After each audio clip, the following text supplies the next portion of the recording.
Venezuela es un país secuestrado por un grupo de delincuentes que no son ni políticos ni gobierno.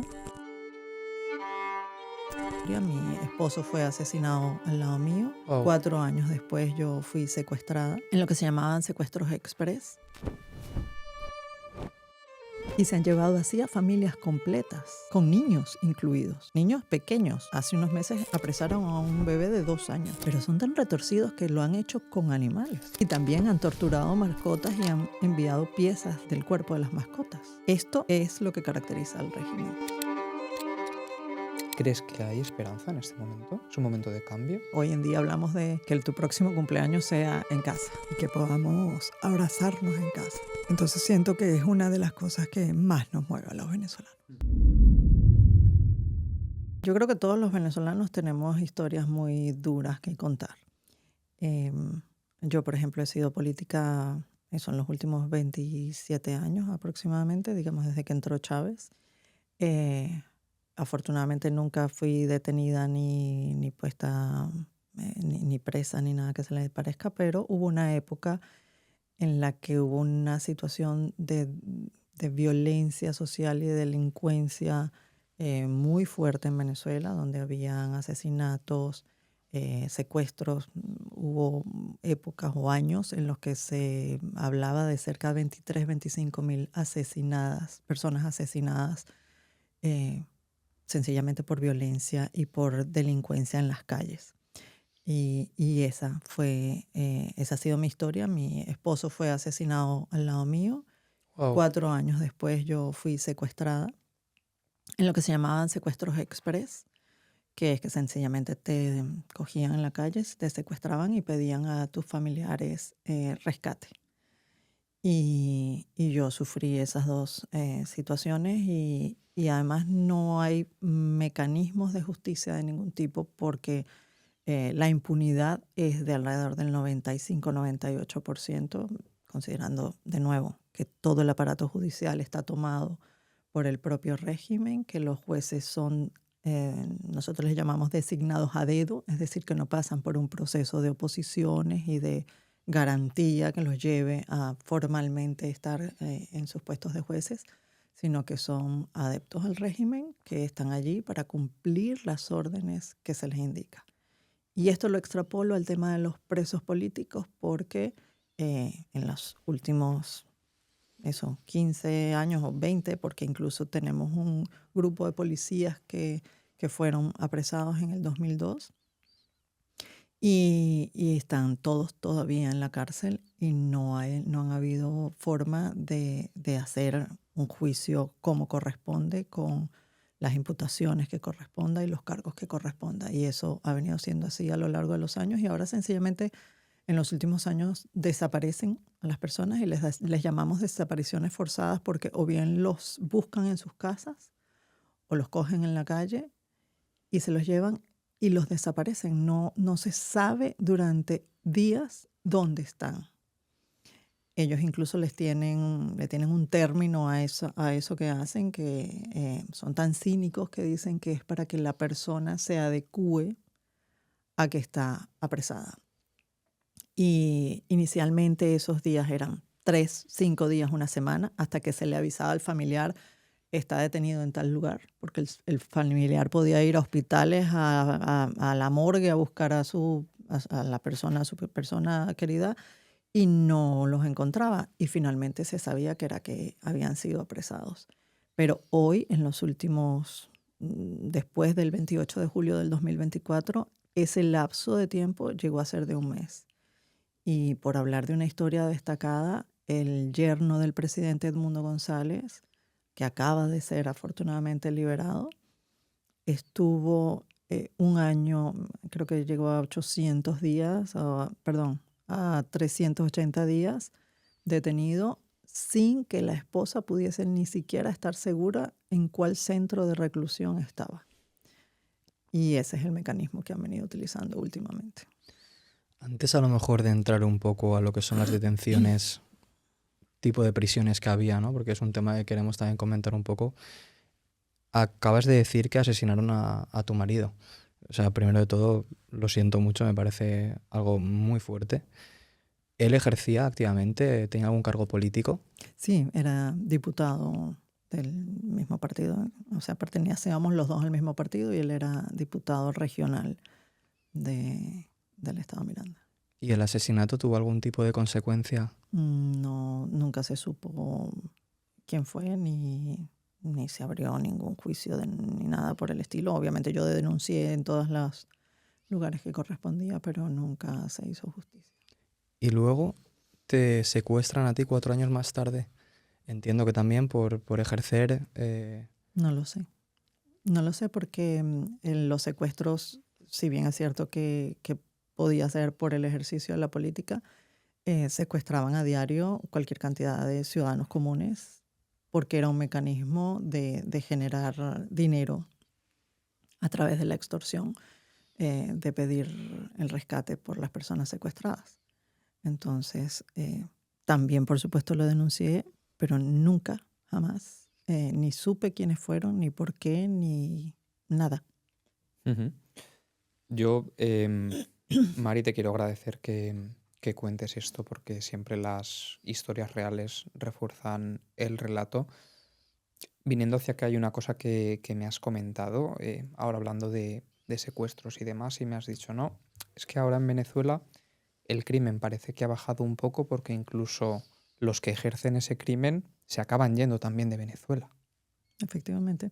Sí, es que al salir 9 millones de personas, que es prácticamente un tercio de la población, pues nos vamos los ciudadanos comunes que queremos tener o reconstruir nuestras vidas y tener una vida digna, normal, pero también se van los delincuentes. Y en todo lo que es este proceso, además que como venezolana debo confesar que me da mucho dolor y mucha tristeza aceptar que hay una eh, migración también de delincuentes que han ido especialmente por América Latina, haciendo incluso alianzas con otros grupos delincuentes de otros países y, y que indudablemente pues ha sido parte de nuestra desgracia. Yo les llamo los hijos de Chávez, porque efectivamente Venezuela en un momento fue un país muy rico, muy próspero, con una posibilidad inmensa y efectiva de poder crecer económicamente, de poder socialmente eh, avanzar, digamos, en cuanto a la posibilidad de poderte formar, profesionalizar, etcétera. Pero con la llegada de Chávez y todo lo que significó la destrucción del aparato productivo, de la educación, eh, nosotros teníamos universidades absolutamente gratuitas, con unos niveles de excelencia muy altos que además después teníamos opción a través de unas becas que daba el propio Estado de irnos a donde quisiéramos en cualquier parte del mundo a profesionalizarlos con la única condición de que una vez que termináramos el máster, el doctorado, lo que se hiciera, volviéramos a servir en nuestro país. Pero todo eso lo destruyó el chavismo. Y a cambio de eso, pues la gente empezó a perder la posibilidad de estudiar, empezó el hambre, la miseria y ahí, por supuesto, todo lo que tuvo que ver con la delincuencia. Ujú. Por poner un poco en contexto lo que ha sido el éxodo venezolano, lo estuvimos comentando el otro día. Maduro entra en el 2013 al gobierno, si no me equivoco, y en ese momento había 1 millón de venezolanos fuera de Venezuela. Llegando al pico máximo, creo que es en un año 2 millones o 1,5 millones de venezolanos abandonando el país antes del COVID, año 2018. Yo en ese momento estuve por Sudamérica y me sorprendió mucho la cantidad de venezolanos que se veía, sobre todo viviendo en las calles. Uh-huh. ¿Qué crees que ha pasado del 2013, a lo mejor al COVID, al 2020, estos 7 años, para que hayan llegado a 8 o 9 millones de personas fuera del país? La respuesta es absolutamente multidimensional y podríamos pasar todo el podcast solo en esta respuesta.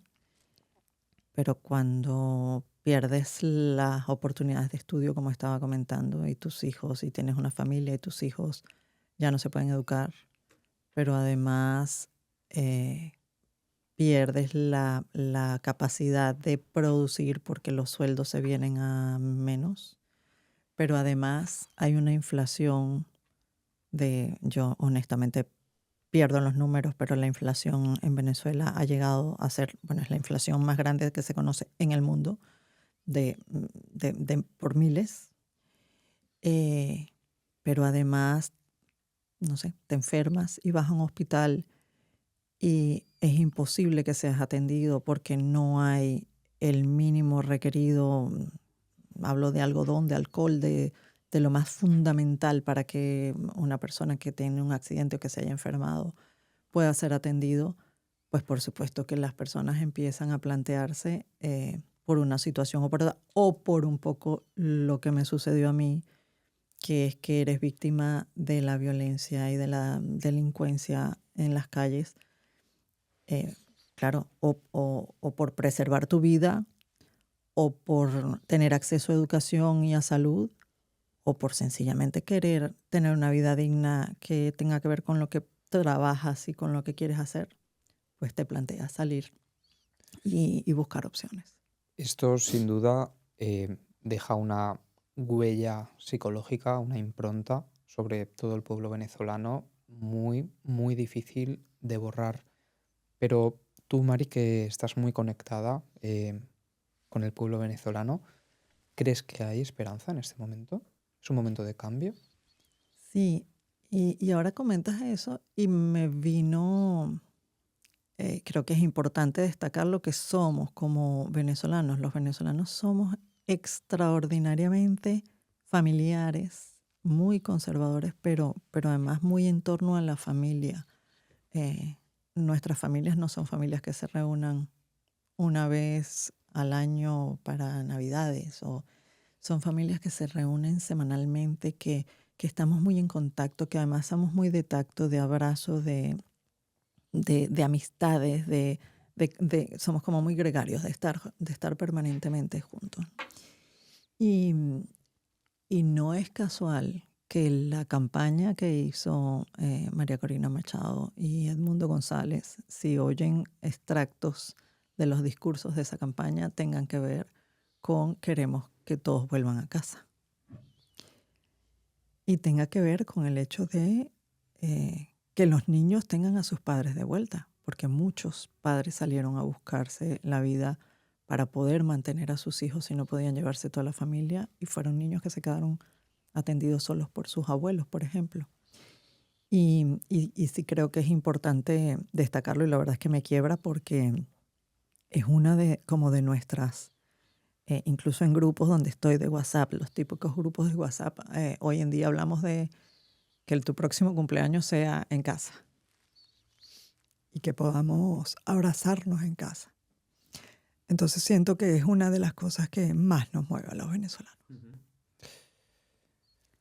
Es muy bonito, Mari, lo que comentas. Yo cuando hablaba con mi madre, preparando esta entrevista, le decía, vamos a entrevistar a la María Corina Machado de Valencia. Porque veo como muchas similitudes entre las dos. A mí es una persona que me encanta, María Corina Machado. ¿Has tenido la oportunidad de hablar con ella alguna vez? Sí, la conozco. En esta carrera política, por supuesto, nos conocimos hace muchísimos años. Y bueno, y sí, no somos ella construyó un partido, primero construyó una organización que tuvo que ver con todo el tema electoral y cómo respaldar que Súmate, luego construyó su partido y yo estaba en otro partido, pero María Corina ha sido siempre un referente y la conozco bien, y además nos vimos ahora en Oslo también, que tuve la oportunidad de ir y de vivir esa experiencia venezolana también, que fue que convertimos a Oslo en Caracas prácticamente, porque habíamos cualquier cantidad de venezolanos con toda la ilusión y la esperanza y las ganas de libertad. Antes de darle paso a Pablo, me gustaría preguntarte muy rápido si ves posibilidades de que María Corina Machado termine liderando al pueblo venezolano y se termine convirtiendo en su presidenta. Estoy absolutamente convencida. No lo va a terminar liderando, ya lo lidera. Es la líder indiscutible de todo el proceso que ahora nos conduce a esta puerta de libertad. No sin desmerecer además todo lo que se ha venido haciendo históricamente.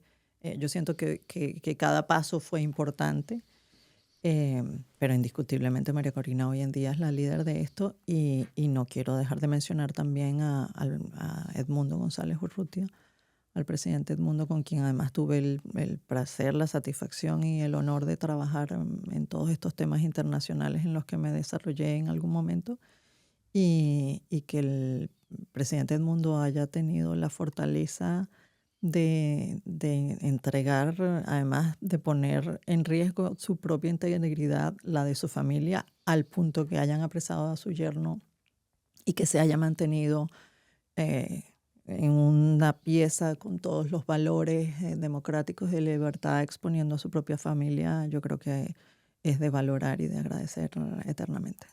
Yo creo que más adelante del podcast podemos profundizar un poco lo que va a ser el futuro, los siguientes pasos, los siguientes meses, pero un poco la idea que teníamos al traerte aquí es sobre todo hacer ver a una persona que nos pueda escuchar de España, que no conoce Venezuela más que lo que ha podido escuchar en la televisión, ver en redes sociales, lo que era el día a día real para un venezolano, ¿no? Un poco lo que nos estabas contando antes. Entonces, me gustaría preguntarte o pedirte ¿qué le dirías a esa persona que la primera semana de enero, cuando se anuncia públicamente que Nicolás Maduro ha sido detenido y lo empieza a escuchar en la televisión, empieza como a mostrar ese rechazo, ¿no? De que Estados Unidos intervenga en Venezuela y empieza, pues, de manera explícita a reclamar justicia porque un agente externo ha intervenido en un país que no es el suyo y ha detenido a una persona sin importarle a lo mejor lo que estaba sufriendo un pueblo o gente en concreto, ¿no? En el país. ¿Qué le dirías?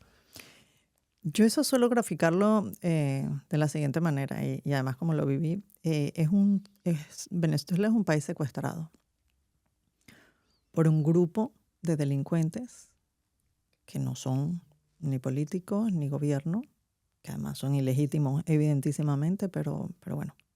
Es un país secuestrado y cuando tú tienes, si tú llegas a tu casa, Dios los cuide, y hay un secuestro dentro de tu casa y tú tratas de conversar con los delincuentes para que liberen a tus familiares y para que dejen salir a tu perrito y que te dejen sacar, yo qué sé, la comida, y no quieren. Y te buscas un mediador y tratan de que efectivamente salgan de allí por las buenas y les pagas un rescate, no quieren. Y te buscas otro mediador y así van 17 mediadores que te hemos tenido en 17 negociaciones y no ha habido manera de que cumplan con nada. Llega un momento en que llega la fuerza pública y hace lo que corresponde hacer en un secuestro, que es capturar a los delincuentes y liberar a las personas y al bien que es la casa que estaban secuestrados. Pues esto yo pido que un poco a manera de ejemplo se entienda exactamente es lo mismo que ha pasado en Venezuela. En Venezuela hemos hecho manifestaciones, elecciones, referéndum. Nos han matado a quemarropa en manifestaciones. Yo me vine antes de esa fase final donde ya estaban matando a los manifestantes, pero yo estaba en manifestaciones donde he salido llena de gas lacrimógeno, pero además compraban gas lacrimógeno que estaba vencido para que te hiciera más daño. Lo hemos hecho todo, absolutamente todo. Hemos pedido a la comunidad internacional que se dé cuenta de lo que está pasando. Hemos ido a la justicia internacional, como mencionaba anteriormente, tanto la americana como la Corte de La Haya. Están con un juicio por delitos de lesa humanidad. Infinidad de negociaciones, Barbados, República Dominicana, Noruega. ¿Cuántas negociaciones se han hecho? Y ellos no han cumplido absolutamente nada. Bueno, llegó el momento en que se capturara a los delincuentes. Hablábamos antes también de los presos políticos. Se decía 800, 900 personas. ¿Esto es real? ¿Hay mucha más gente encarcelada que no sabemos desde Europa? Sí, y también es muy doloroso y reconocemos, incluso lo reconozco yo que me dedico al tema de Venezuela, pero las propias ONGs asociaciones, grupos que se han dedicado exclusivamente a todo lo que tiene que ver con derechos humanos y con el tema de presos políticos. Obviamente iban levantando como listados con las personas que habían sido apresadas, desaparecidas, se supiera o no dónde estaban. Y resulta que ahora con la exigencia de la liberación de todos los presos políticos que se ha generado desde el gobierno del presidente Trump, han empezado a liberarse personas que nadie sabía que estaban apresadas. Y lo que se dice es que pudiese ser el doble de los números que se tenían documentados. Porque hablábamos del temor. El terror es tal que cuando te apresan y te extorsionas y sabes que la extorsión que te están haciendo no es mentira, es decir, que ellos han apresado a familias enteras.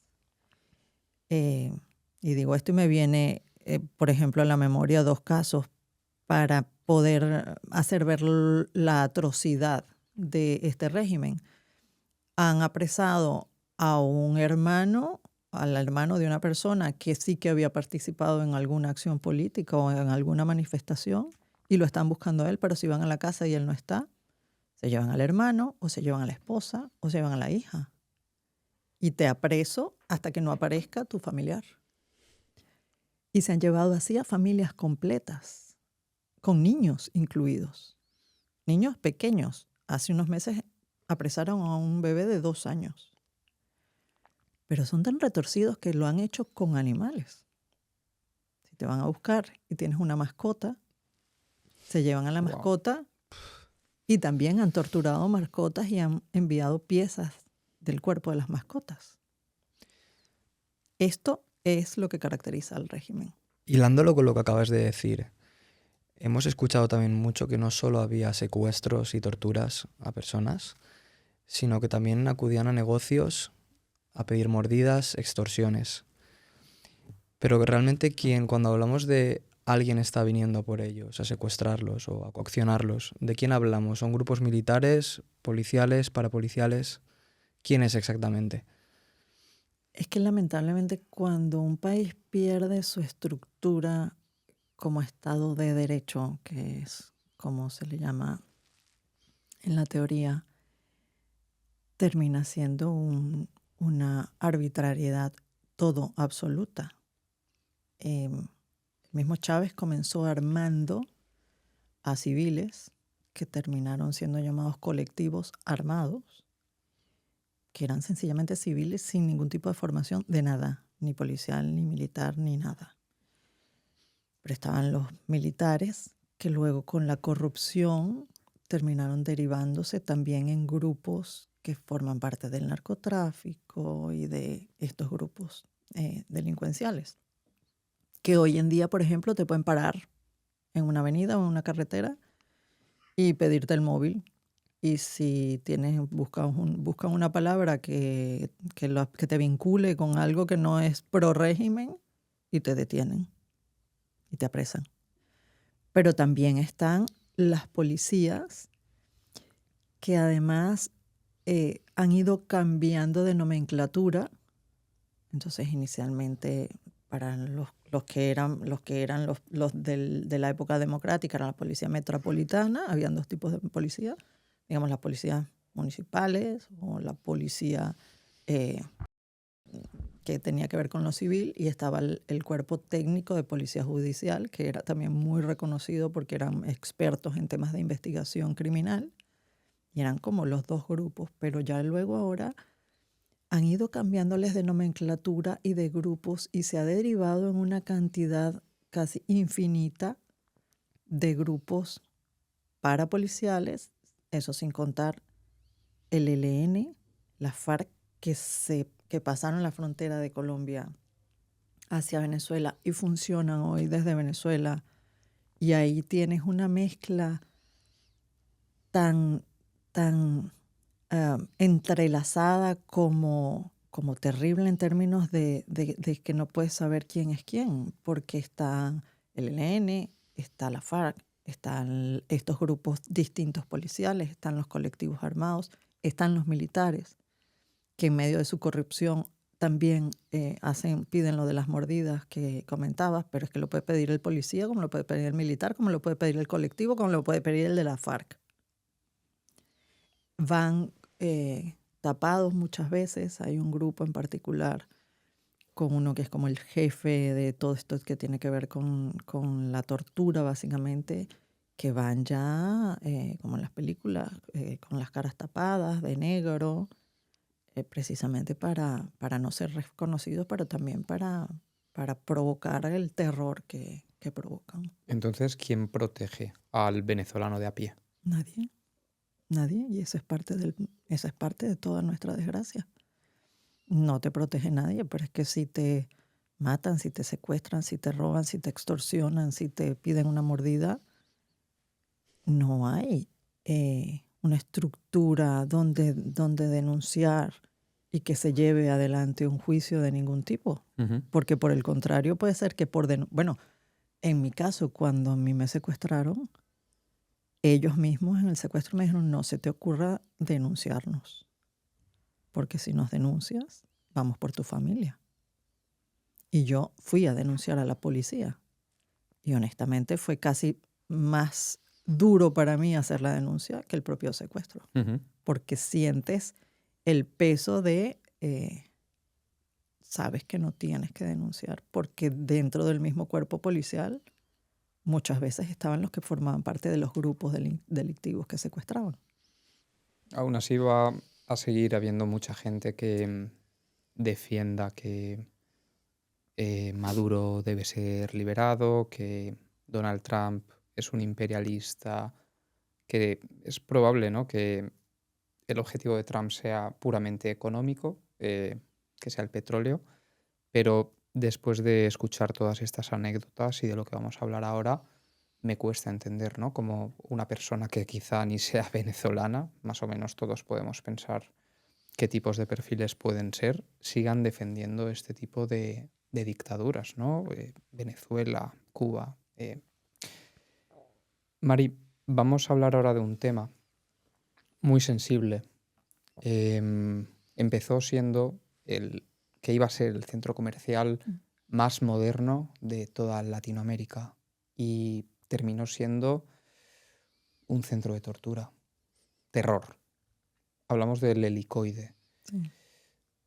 Para alguien que quizá le suene de pasada el nombre del Helicoide, ¿cómo podemos describirlo, ¿no?, para alguien que nunca haya escuchado hablar de él? Bueno, tal como lo dices, el helicoide fue una estructura que se hizo en su momento planificado para ser un centro comercial muy moderno porque se llama helicoide porque tenía la forma helicoidal. Y el principio era que los coches pudiesen entrar y dar como vueltas. Y como iba a ser un centro comercial, tú te podías aparcar enfrente al local prácticamente al que ibas, ¿no? Hasta llegar a la cúpula.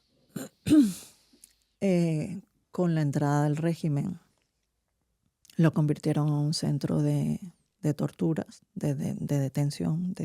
Allí es donde tienen los presos políticos. Pero vuelve a ser una historia tan retorcida como que hoy en día en la cúpula han construido como una cancha de deportes. Y entonces mientras hacen espectáculos deportivos, abajo están torturando a cientos de personas. Y eso es el helicoide hoy en día. Pero lo terrible también de todo esto es que cada día se investiga y hay más evidencias de que no es solo el helicoide, de que hay otros edificios, incluso edificios que tienen que ver con instituciones del régimen, en cuyos sótanos se tortura. Y hay dos formas básicas de estas torturas. Una que es la llamada tortura blanca, que es cuando meten a las personas con luz blanca todo el día y noche, a unas temperaturas bajísimas para que se congelen y no se puedan ni mover, sin hablar con nadie. No saben si es de día, si es de noche afuera. Les pasan la comida por debajo de la puerta. Y hay relatos de muchos de los que han sufrido ese tipo de tortura que dice que aprendieron a más o menos identificar qué hora era o si era de día o de noche, porque algunos están cerca de por donde pasa el metro, por ejemplo. Y cuando oían el funcionamiento, o sea, el ruido del metro afuera, claro, desarrollas al estar en un espacio absolutamente blanco, vas desarrollando más otros sentidos. Y entonces, bueno, ya amaneció o está amaneciendo. Y cuando dejaba de pasar el metro entendían que estaba anocheciendo o que ya era de noche.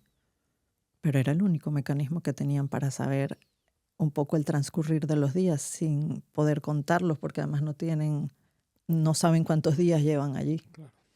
Eso es lo que llaman tortura blanca, y está la otra tortura que es la tortura de colocarles electricidad en los genitales, de a las personas con fusiles, de golpear hasta que pierdan los ojos, por ejemplo, algunos de ellos, de arrancarles las uñas, todas estas torturas terribles y absolutamente dantescas e inhumanas que se han conocido a lo largo de la historia, ellos las están aplicando. Habrá mucha gente que se piense que desde que Venezuela fue intervenida a principio de año, pues la situación se habrá controlado un poco, ¿no? Pero realmente personajes como el ministro de Defensa, Vladimir Padrino, o Diosdado Cabello, que está llevando el control de seguridad del país, siguen ejerciendo sus cargos. ¿La situación ha cambiado realmente o se sigue deteniendo a gente llevando a este tipo de centros de tortura? La situación ha cambiado indudablemente. Y aquí hay un tema que tiene que ver con todo lo que hemos vivido como venezolanos en estas casi 3 décadas, que es mucho tiempo y ha generado, por un lado, el temor, el terror que he comentado ya varias veces, pero por otro lado, esa fortaleza de decir que hay como momentos de quiebre cuando dices ya no más. A partir del 28 de julio, con toda la rafia de detenciones que se hizo cuando la gente salió a manifestar la felicidad porque había ganado el presidente Edmundo González,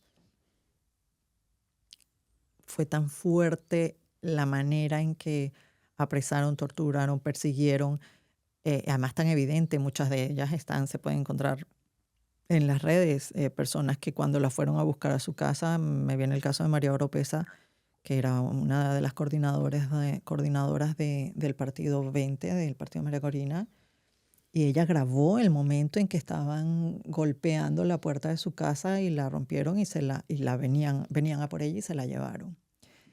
Obviamente eso generó pues pánico en la gente y empezó a haber este silencio y esta tensa calma donde nadie hablaba de nada, donde era como todo está bien, pero todos sabemos que todo está muy mal. ¿Y qué ha pasado a partir del 3 de enero? Volvió, o sea, esta tensa calma como que se incrementó porque sabemos que sucedió algo, pero también sabemos que no se puede hablar.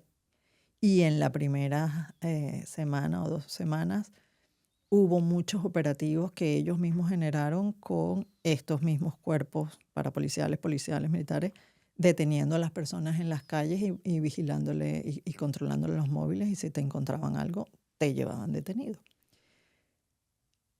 A partir del momento en que se les exigió la libertad de los presos políticos, se generó, por supuesto, toda una expectativa en los miles de familiares que tienen a sus seres amados en esta situación, de ir a los centros de detención a esperar que liberaran a su persona. Y fueron encontrándose y formándose como grupos en cada uno de los centros de detención. Que además hago aquí un paréntesis. Hay centros de detención como el Helicoide, que son muy nombrados y reconocidos, como la Zona 7, que estos días ha tenido muchas, manifestaciones de familiares en sus afueras. Pero hay centros de detención y de tortura que son casas particulares, que ellos las tomaron y tienen ahí personas apresadas siendo torturadas. Esto ha generado que los familiares llegue un punto en que digan ya no más. Se dijo que iban a liberar a los nuestros, libérenlo. Y entonces está habiendo como un movimiento también de nuevos ciudadanos diciendo vamos a salir a las calles, libera a los nuestros. Entonces es como el nuevo despertar de esa tensa calma, de ese silencio obligado por la protección y de la integridad de cada uno de los venezolanos, que vuelve a tomar el riesgo de decir, quiero que sueltes a los míos, y porque además sienten que hay una luz en el camino, ¿no? Al final del camino. Ujú. Analizando un poco la situación, vemos que Venezuela pasa de ser uno de los países más abundantes en el siglo XXI a un país que desde 2022 el salario mínimo interprofesional no sube y ese salario es cercano a los 35 céntimos mensuales. También es cierto que Venezuela es un país, lo hemos comentado antes, en el que hay una gran desigualdad. Hay gente con muchos recursos y hay gente con muy pocos recursos. ¿Cómo es la vida de un venezolano promedio en un país en el que hay salarios que pueden oscilar el dólar al mes, los 5 dólares al mes? Yo creo que a la audiencia también le puede interesar saber cómo es ir a hacer la compra en Venezuela, cómo es ir al hospital en Venezuela, cómo son las carreteras en Venezuela, cómo es un poco el día a día del venezolano medio, ya dejando un poco de lado a la gente con más recursos, que obviamente pues seguramente no tengan más facilidades para todo, pero cómo es la vida de una persona promedio en Venezuela, cómo es ir a hacer la compra en Venezuela. Venezuela, como les decía, fue un país con mucha posibilidad de prosperidad y efectivamente siempre ha habido mucha desigualdad, ¿no? Pero quiero comentar aquí una anécdota con respecto a esa desigualdad. En un momento en que yo todavía estaba en Venezuela y estaba en un restaurante compartiendo con unos amigos donde había una persona de Latinoamérica, un amigo de Latinoamérica, que se dedicaba a todo el tema de política y de análisis político, etc. Eso era, no sé, 16 años quizá. Recuerdo que yo le dije esa noche, pero ¿qué más tiene que pasar? ¿Hasta dónde vamos a durar con esta situación? No, ya había mucho problema de inflación, ya había mucho problema con el dólar. Bueno, tenemos el dólar controlado desde hace más de 20 años. No tenemos, un venezolano sale con su tarjeta de crédito y no puede pagar en ninguna otra parte del mundo porque tenemos una economía absolutamente controlada. Y el restaurante, había mucha gente en el restaurante ese día. Y su respuesta para mí fue súper aleccionadora porque me dijo, voltea, ve cómo está el restaurante y dime si Venezuela está en crisis. Y lo recuerdo porque efectivamente a mí me chocó. Pero es verdad, lo que para nosotros ya era crisis en un momento, para el resto de Latinoamérica probablemente era más o menos su economía regular.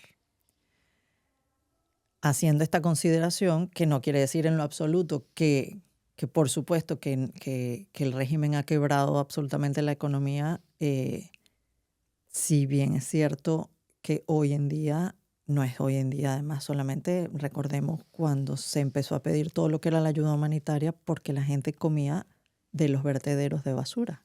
Wow. Es decir, que con todo lo que ha sido los procesos inflacionarios, pero además todo lo que empezó Chávez con aquel exprópiese, donde acababa con cualquier cantidad, no de grandes empresas, de comercios, de familias que tenían sus comercios y él iba como si fuese jugando por las calles. Me acuerdo una escena muy, digamos, muy viralizada donde él va en el centro de la ciudad, que había un edificio que era prácticamente todo dedicado a temas de joyería y de oro, y dijo, exprópiase. Y eran locales de distintas familias, infinidad de familias que vivían de su trabajo.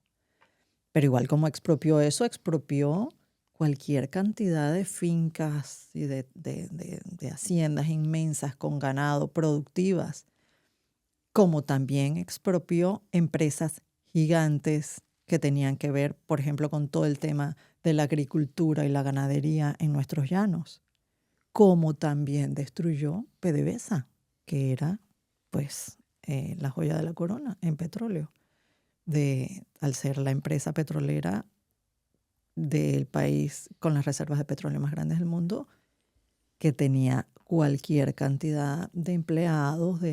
Entonces, obviamente que la destrucción absoluta de la economía lleva a lo que me estás diciendo, a un Estado quebrado, a un sistema económico privado quebrado, donde lo que queda es lo que ellos querían, la caja del CLAP, que es lo que le llamamos, que también ellos lo han utilizado como mecanismo de corrupción, pero le dan a las familias una vez al mes como el sistema cubano. Y por eso hablo que nosotros, la invasión que tenemos es de cubanos, primero que nada.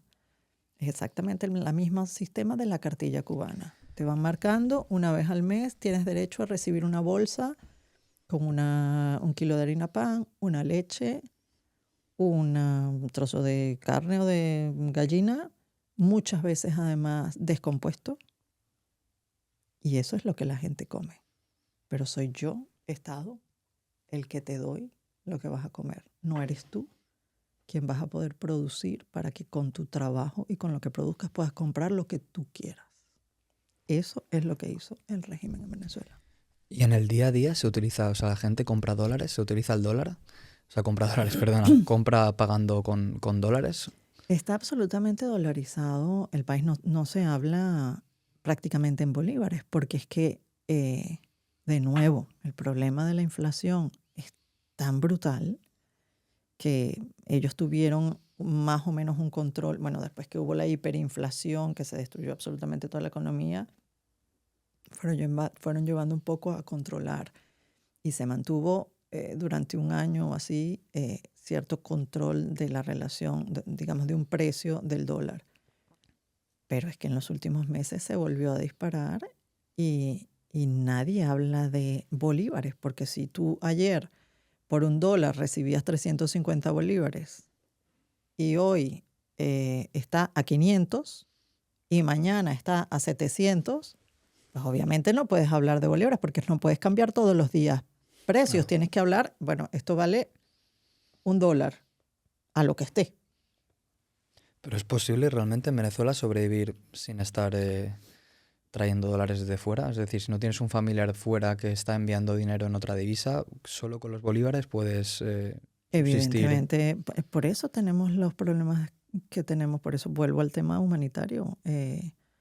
Niños, bebés que se mueren porque las madres, de desnutrición, porque las madres no tienen para comprar leche. Dios. Ellas mismas no pueden producir cuando están amamantando leche de calidad porque no tienen cómo nutrirse.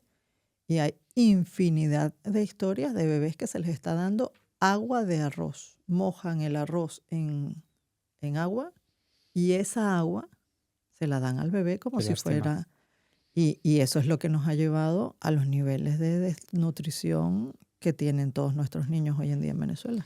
Yo recuerdo hace unos años, os acordaréis, se hizo muy famoso, por lo menos en España, la noticia de las colas en los supermercados en Venezuela y se frivolizaba mucho con el tema del papel higiénico, porque era como de la anécdota, incluso desde fuera nos podía incluso hacer gracia, ¿no? A día de hoy hay falta de productos en los supermercados de primera necesidad. Bueno, lo que se decía es que valía más el papel higiénico que la moneda, ¿no? En ese momento, ¿o qué? O sea, yo recuerdo que hubo épocas Era el tema de de la escasez moneda. y Sí, sí. Hubo un momento en que el papel moneda en Venezuela, claro, Eso. no valía absolutamente nada y fue que empezaron incluso a hacer artesanías, porque es que no Hostia. valía absolutamente nada. pues sería eso, que a lo mejor Sí, se no era bromeaban el con no era el limpiarse papel con higiénico, bolívares en vez sino de con papel exactamente, higiénico, no era el ¿vale? papel higiénico, sino el tema de el papel de las monedas que no... Y además que han cambiado también la moneda varias veces, queriendo hacer como reformas económicas. Pero esto, Mari, ¿es comunismo o qué es todo esto? Es que esto, O sea, ¿qué es? si tenemos que entrar a ideología política, yo ahí no entro porque mi postura es que esto no tiene que ver con ideología política y repito, lo dije antes, esto es un grupo de delincuentes que tomó el poder de un país y que con narcotráfico, con extorsión, descomponiendo el país y haciendo que se genere una absoluta, digamos, arbitrariedad, pues cada quien haga, en términos de los grupos armados, etcétera, hagan lo que quieran. Nosotros nos dedicamos al narcotráfico, a hacer alianzas con Hezbollah, con Hamas, que están basados en Venezuela, también tienen bases en Venezuela. Y ellos mientras hacen negocios, tanto como con las cajas de clap que le regalan a la gente, que las compran en, no sé con exactitud las cifras, pero las compran en $3 y las venden al Estado en 14 y el Estado se las paga, como con todo el tema petrolero que lo regalan, pero desde que está sancionado pagan deuda enviando los barcos de petróleo a precio más bajo, pero no para cobrar, sino para pagar deuda, o se lo regalan a Cuba. O, es decir, es un grupo de personas cuyo único objetivo es enriquecerse, mantenerse en el poder. Y ahí no hay. ¿Cuál es la ideología de eso? Es que es Por eso te comunismo, preguntaba sí que... tiene rasgos de comunismo, pero es Una también dictadura. de alguna... es que dictadura, es que en las dictaduras tienes un régimen que impone unas reglas. Y es una dictadura y probablemente no tengas derecho a expresarte. Pero hay unas reglas claras, pero es que aquí no hay reglas claras. Y también es una economía voraz, porque lo único que les interesa es hacerse multimillonarios. Es que las cuentas que salen de donde tienen cuentas todos los que forman parte del régimen, de nuevo, se te pierden los ceros. ¿Y qué es lo que los hace a ellos mantenerse en el poder? Pues bueno, que saben a lo que han llegado, saben en lo que están y necesitan obligatoriamente mantenerse en el poder para no caer en la Corte Penal Internacional, para no caer en lo que es la justicia internacional. El 3 de enero, Estados Unidos decide intervenir Venezuela y detener al que era presidente Nicolás Maduro en ese momento, porque tenía una orden de detención internacional que juzgó un juzgado en Estados Unidos, ¿no? En Nueva York, en el estado de Nueva York. A partir de ahí se ha comentado mucho, en redes sociales, en la televisión, hemos visto debates, opiniones totalmente opuestas, polarizadas. Por un lado tenemos que Estados Unidos consideró que el gobierno de Venezuela pertenecía a un grupo de crimen organizado que se llamaba el Cártel de los Soles. Pero por otro lado tenemos como la opinión dispar que considera que Estados Unidos intervino Venezuela para poder obtener el petróleo y de esta manera enriquecerse. Y seguramente con un poco de enfoque geopolítico, haciéndole batalla al otro bloque que tenemos enfrente de Occidente, que sería Irán, Rusia, etcétera. China. Y China, por supuesto. Y en medio de todo esto vemos que Trump a los 2 días decide comunicar de manera oficial que van a dejar a Delcy Rodríguez porque María Corina Machado a lo mejor no tiene todo el apoyo institucional que debería tener en Venezuela, incluso a lo mejor social. Sin embargo, vemos que hace unos meses le habían dado el Premio Nobel de la Paz. ¿Tú crees que puedes coger toda esta información que he dado, hilarla y darle un poco de sentido para que la gente que nos esté escuchando diga, vale, ¿por qué? Sí, vuelve a ser como todos los temas venezolanos, muy, muy complicados de entender si no se lleva un poco el hilo. Primero me atrevo a hacerte observaciones en la pregunta. Yo a la intervención de Estados Unidos no le llamo intervención, le llamo un proceso de captura de un delincuente, que no es un presidente, es un delincuente. Pero no solo porque está vinculado, y está probadísimo que está vinculado al narcotráfico, sino porque se robó las elecciones Y está probadísimo que se robó las elecciones del 28 de julio del 2024. Entonces, si te robas unas elecciones, te enquistas en el poder, no eres presidente, eres un usurpador. Pero si además te enquistas en el poder para mantenerte en el narcotráfico y para mantener una estructura que es la del cartel de los soles, que se le llama cartel de los soles porque son los soles de las insignias de los militares, cuyo cuerpo, digamos, superior de la estructura militar en Venezuela se ha mantenido, se ha hecho cartel de los soles vinculándose a todo lo que es narcotráfico, pues bueno, ni es un presidente, ni es un gobierno, ni es una intervención. Es un grupo de delincuentes que se mantiene de manera, digamos, se enquista en el poder ilegítimamente y se le captura. Porque pareciera que desde algunos medios y desde algunas narrativas es un presidente legítimamente elegido por el pueblo que está cumpliendo funciones de gobierno, quiere decir que mantiene y se ocupa de que el pueblo venezolano tenga sus servicios de salud, de educación, garantía, digamos, de tribunales y sistema de justicia y Estado de Derecho.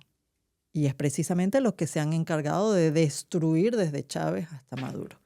Entonces yo invito a que veamos más allá de la foto. Es decir, porque yo me pare mañana aquí enfrente al ayuntamiento y diga, o enfrente a la Generalitat y diga, yo soy la presidenta de la Comunidad Valenciana, no lo soy. No es lo que tú digas que eres, es lo que eres.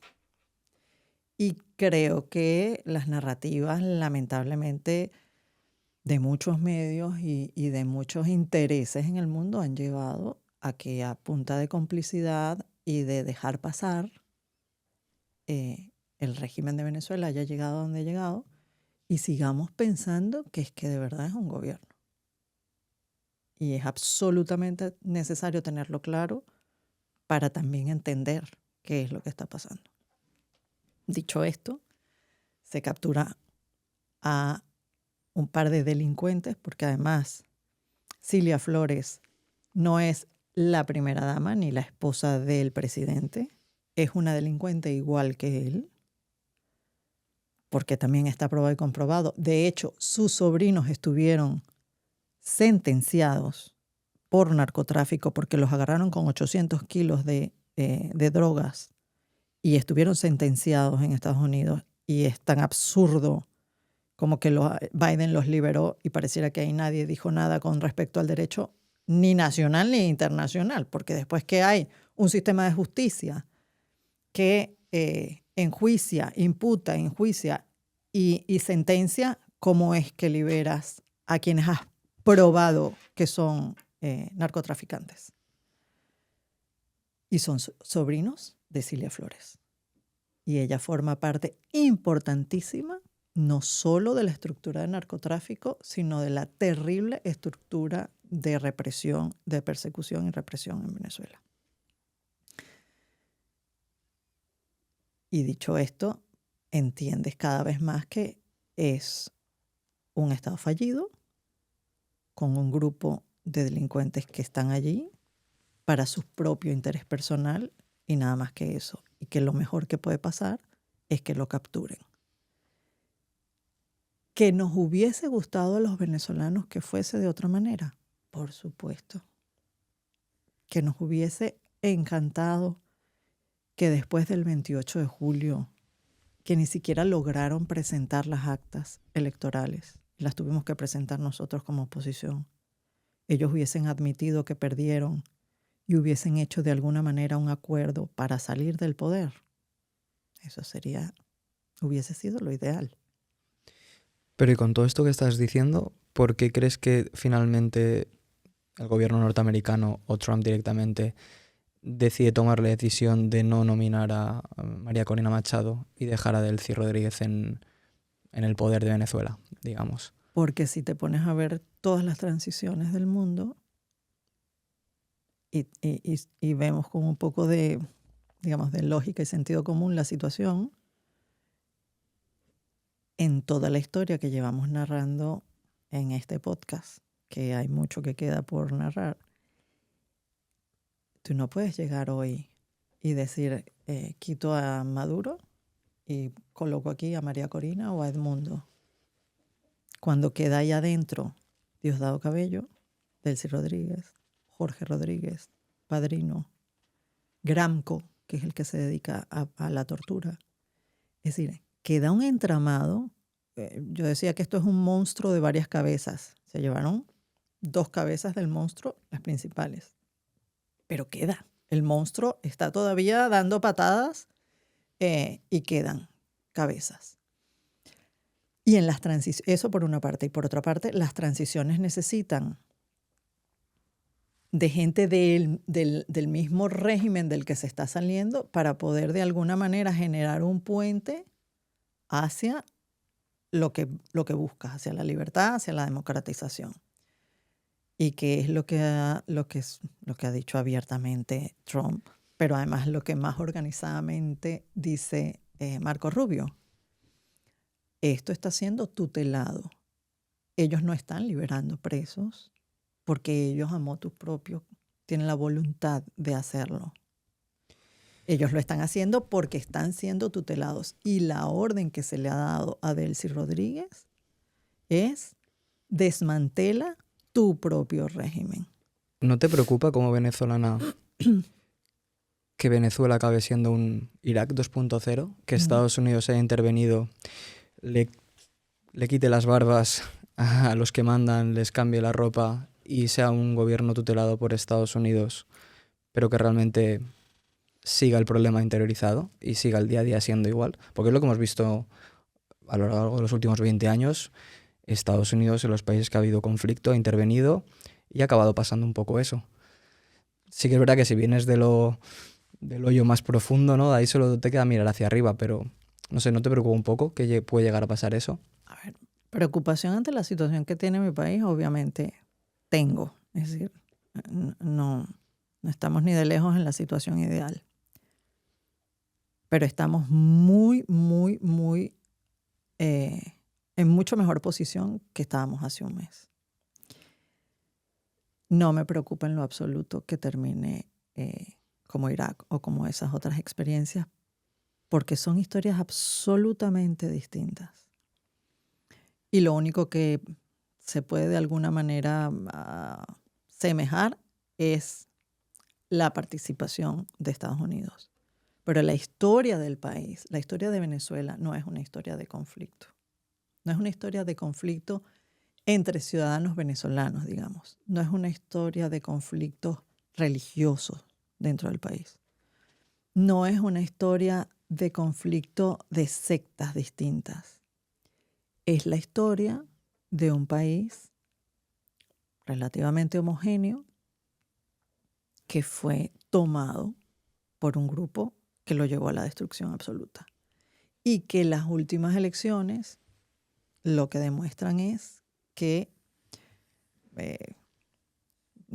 el presidente Edmundo ganó, creo que fue con el 70 o 73% de los votos.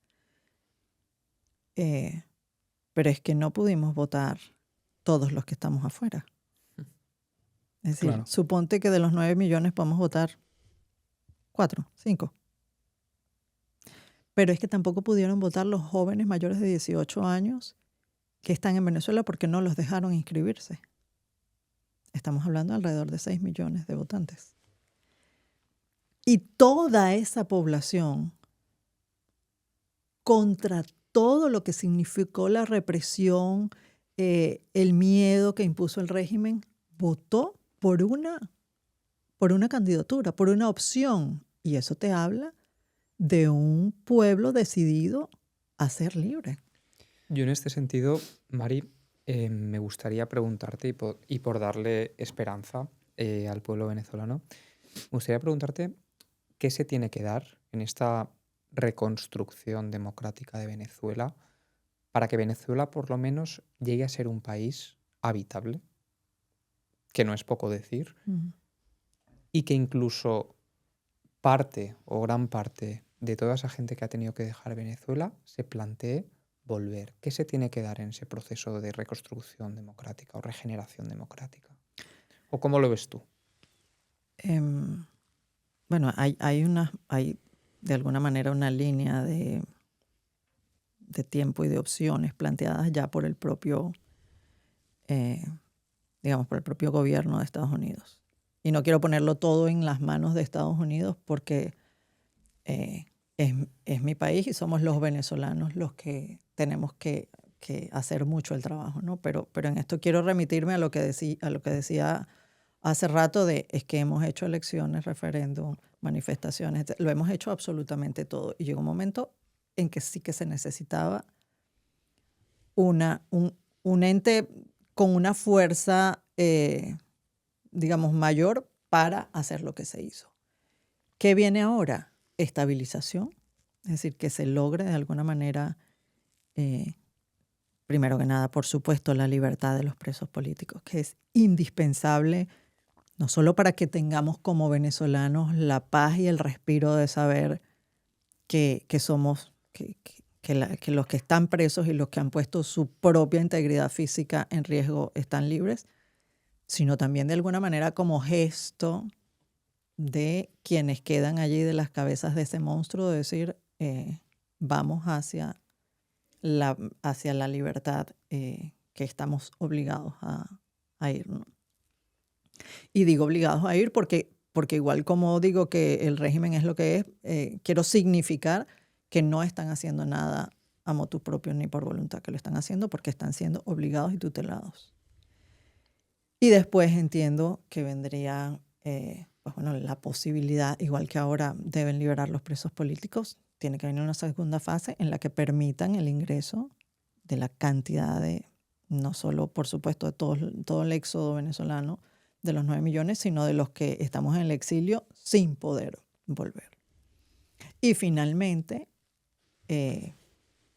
ya eso entiendo que será un acuerdo, digamos, entre las grandes personalidades que van a manejar esto, pero tanto me da que se hagan unas elecciones como que se valore y se valide las elecciones que se hicieron, que sin garantías dieron como un resultado que se puede probar y que es la presidencia de Edmundo, ¿no?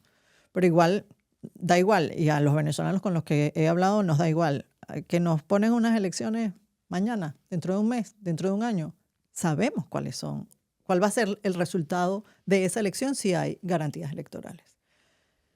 Entonces yo creo que esa es como digamos lo que viene a corto plazo. E indudablemente tenemos un inmenso trabajo por delante como venezolanos que no va a ser ni de un mes, ni de un año, ni de 3. Hay que reconstruir todo el aparato económico del país, si vamos a hablar de la parte estrictamente económica, todo lo que tiene que ver con producción de petróleo, y Dios quiera que ahora aprendamos que no dependemos solo del petróleo, sino que tenemos infinidad de bellezas naturales, por ejemplo, que podemos... con el que podemos convocar al mundo a visitar a Venezuela, que es un país hermosísimo y es de los pocos países del mundo que tiene distintos tipos de naturaleza en ese espacio, porque tenemos médanos, tenemos playas, tenemos un pico nevado todo el año, tenemos llano, tenemos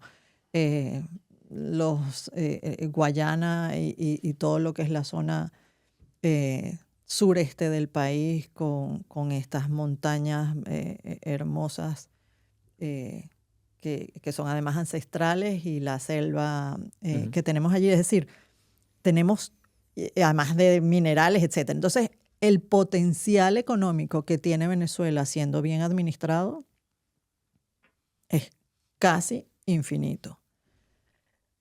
No hay forma de que ese potencial económico se desarrolle si no hay también una recuperación, por supuesto, social, donde quienes entendieron el recibir una bolsa de comida o una dádiva o delinquir o extorsionar como mecanismo de vida, entiendan que el trabajo, digamos, la formación y una vida fundamentada en valores es la forma de acompañar este desarrollo económico, ¿no? Y yo soy de las que piensa que eso sucederá, pero que por supuesto tomará mucho más tiempo incluso que todo lo que es el desarrollo económico. Pero tengo la absoluta convicción de que lo vamos a lograr como han logrado otros países que han estado en conflicto.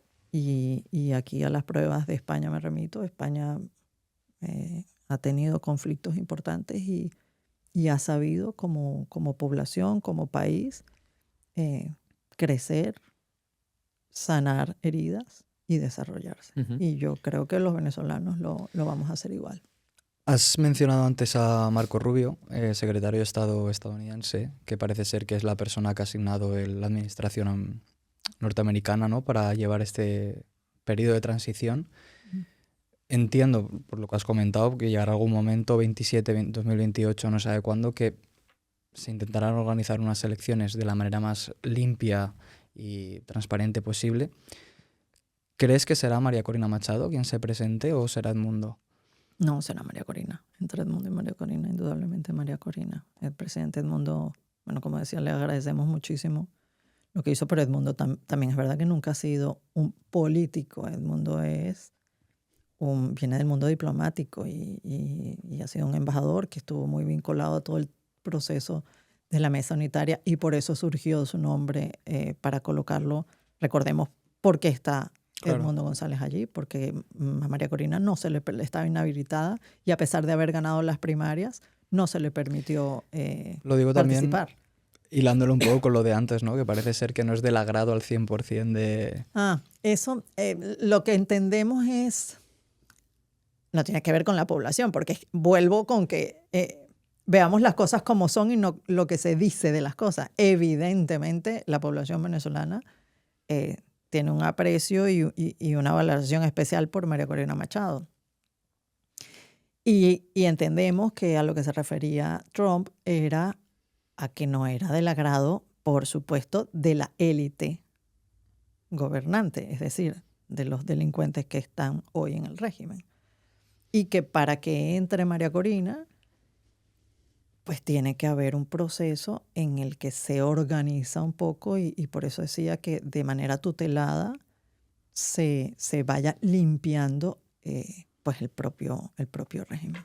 Tú que has conocido a María Corina Machado y a Edmundo González y has tenido la suerte de compartir ratos con ellos, ¿podrías contarnos alguna anécdota o alguna enseñanza que te hayas llevado de ellos?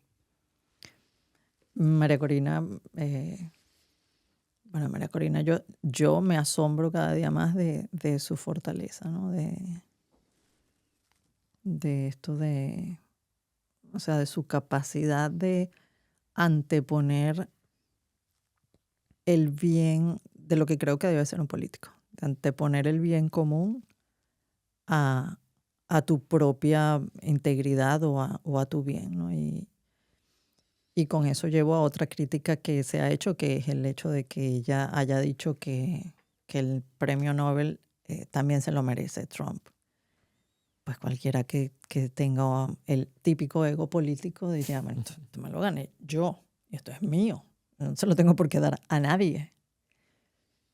Pero admiro que María Corina sea capaz de anteponer el bien colectivo de su país y su ideal de una Venezuela libre y democrática al punto de decir, ¿tú quieres el premio Nobel? Vale.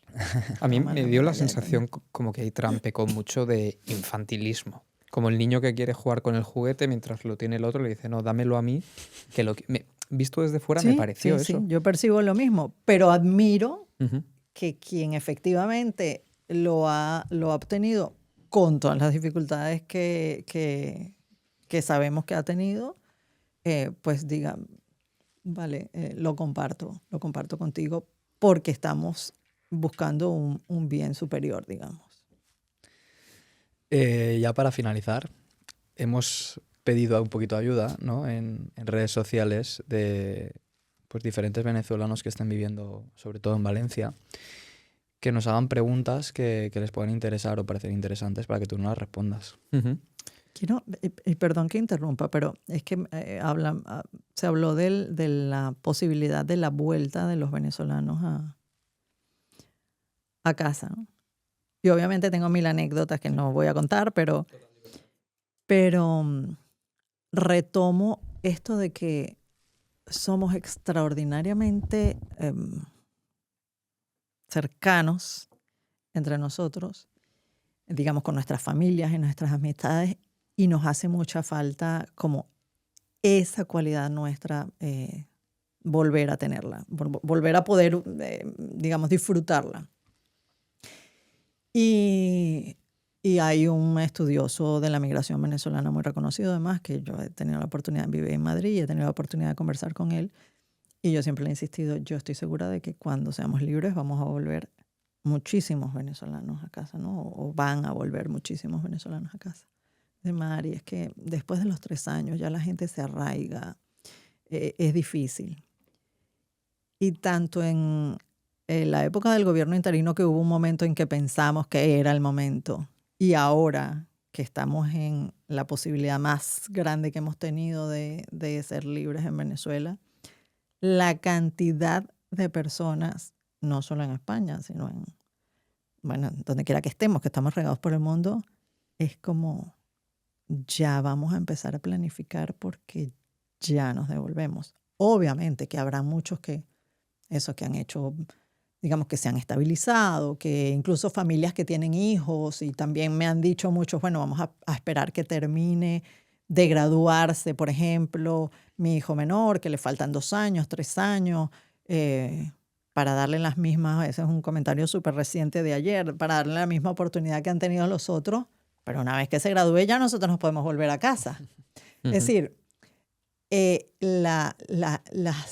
además salimos por lo que salimos, es decir, los venezolanos no salimos porque salimos a pasear por el mundo, a conocer el mundo.